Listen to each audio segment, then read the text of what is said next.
Olá, este é o segundo vídeo de guias de regra de Pathfinder segunda edição. Neste vídeo eu trago tudo que você precisa saber sobre danos no sistema. Eu apresento todos os tipos de danos que há em Pathfinder segunda edição, as imunidades, as fraquezas e as resistências aplicadas a esses danos, os aumentos de dano, os danos persistentes e os ataques não letais, logo depois da vinheta.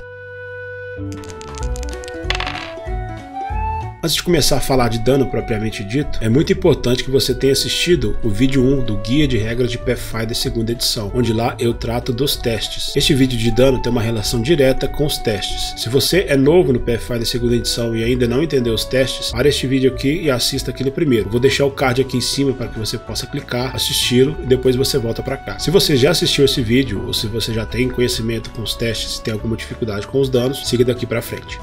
A aplicação de dano em Pathfinder segunda edição, ela funciona de forma geral igual aos demais RPGs, porém ela tem as suas excentricidades. No meio do combate você faz testes para ver se consegue causar danos aos seus adversários, usando armas, concocções alquímicas ou magia. Você terá que fazer uma rolagem de dano para determinar a quantidade de dano causado. Uma rolagem de dano é normalmente determinada pela arma utilizada, ataque desarmado ou a magia, e normalmente é melhorada pelos modificadores, pelos bônus e pelas penalidades. Para entendermos melhor a rolagem de dano, ela pode ser dividida em 4 passos. Vamos ao primeiro passo. Role os dados de dano e aplique os modificadores, bônus e penalidades. Sua arma, ataque desarmado ou magia, ela determina o tipo e quantidade de dados rolados para o dano. Por exemplo, uma espada longa você joga 1d8 de dano. A magia, bola de fogo, conjurada no level 3, você joga 6d6 de dano, e assim sucessivamente. Muitas vezes, e especialmente em caso de armas, depois você aplica os seus bônus e suas penalidades. Quando estiver utilizando uma arma corpo a corpo, um ataque desarmado ou uma arma de ataque à distância de arremesso, o modificador mais comum que utilizará nesse ataque é o seu modificador de força. Então a forma básica para a rolagem de dano corpo a corpo é seu dado de dano de arma ou ataque desarmado, mais seu modificador de força, mais seus bônus e mais suas penalidades. A rolagem de dano à distância com uma arma de arremesso também segue a mesma fórmula. O dado de dano da arma, mais o modificador de força para armas de arremesso, mais seus bônus, mais suas penalidades. Se a arma tiver o traço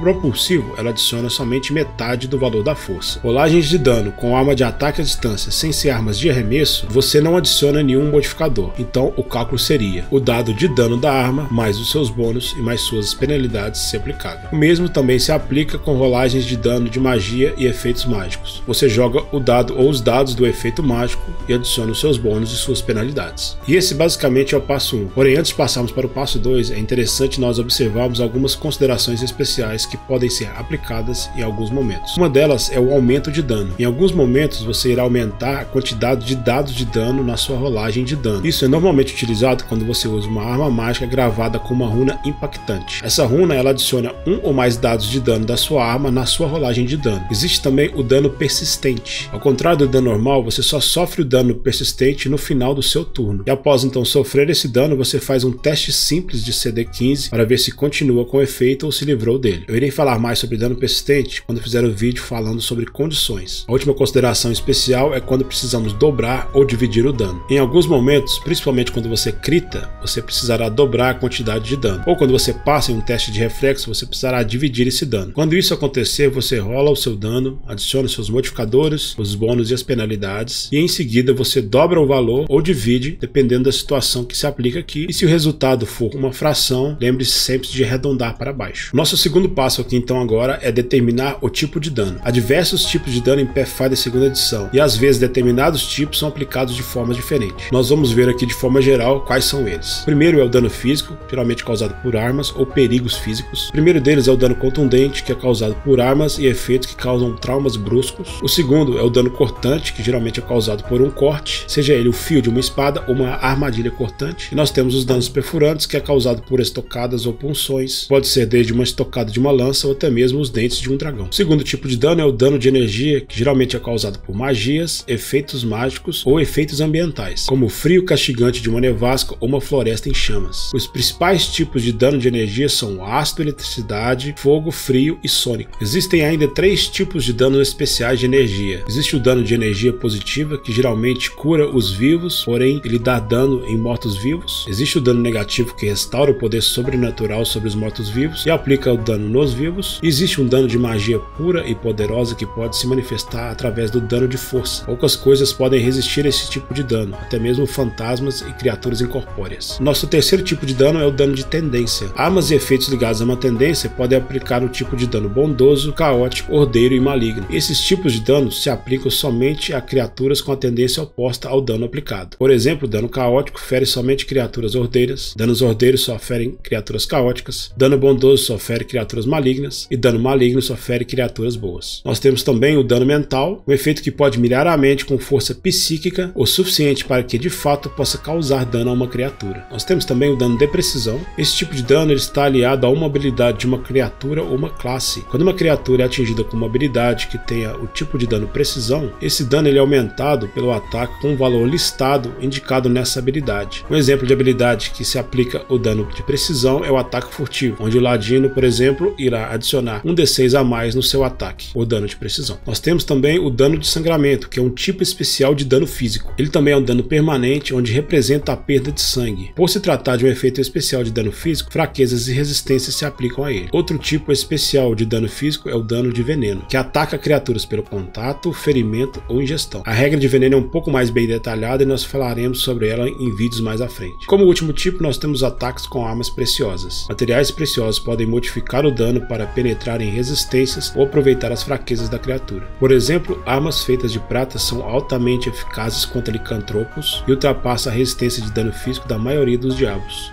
Depois de determinar o tipo de dano da arma, nós podemos ir para o terceiro passo, que é aplicar as imunidades, fraquezas e resistências do alvo. Aqui uma ordem deve ser respeitada. Primeiro se aplica as imunidades, depois se aplica as fraquezas, depois se aplica as resistências. Quando você tiver imunidade a um tipo específico de dano, você ignora todo aquele dano que iria receber. Se tiver imunidade a uma condição ou um tipo de efeito específico, você não pode ser afetado pela condição ou qualquer efeito desse tipo. Entretanto, alguns efeitos complexos podem ter partes que lhe afetam, mesmo se você for imune a um dos traços dele. Por exemplo, uma magia que lhe cause dano de fogo e também dano de ácido, ela pode lhe causar dano de ácido mesmo se você for imune a dano de fogo. A imunidade a dano crítico, ela funciona um pouco diferente. Quando uma criatura é imune a dano crítico e sofre um acerto crítico, ela sofre o dano inteiro e não o dano dobrado. Se você tiver fraqueza a um tipo determinado de dano ou dano de uma determinada fonte, esse tipo de dano é extremamente eficaz contra você. Sempre que sofrer esse tipo de dano, você vai adicionar a esse dano o seu valor de fraqueza. Por exemplo, se você tiver fraqueza 5 para fogo e receber 2d6 de dano de fogo, você irá receber 2d6 mais 5 de dano de fogo. Se você tiver mais de uma fraqueza aplicada ao dano recebido, você vai adicionar somente o valor da maior fraqueza. A resistência, ela segue a mesma ideia, só que de forma inversamente proporcional. Se você tiver resistência a um tipo de dano, você irá reduzir o dano recebido pelo valor da sua resistência. Se tiver mais de uma resistência aplicada ao mesmo tipo de dano, você utilizará o valor da maior resistência. Porém, é possível ter resistência a todos os tipos de dano. Quando o efeito causar danos de vários tipos e você tiver resistência a todos os tipos, aplique a resistência de cada tipo separadamente. Se um ataque, por exemplo, fosse causar 7 de dano cortante e 4 de dano de fogo, e você tem resistência 5 a todo tipo de dano, você reduziria o 7 de dano para 2 de dano e nesse caso anularia o dano de fogo recebido. Com isso nós podemos ir para o nosso quarto e último passo, que é reduzir os pontos de vida do alvo. Ao aplicarmos as imunidades, as fraquezas e as resistências do alvo do dano, qualquer dano que tenha resultado deve reduzir os pontos de vida desse alvo, na proporção de 1 ponto de vida a cada 1 ponto de dano causado. Uma consideração final que vale aqui é com relação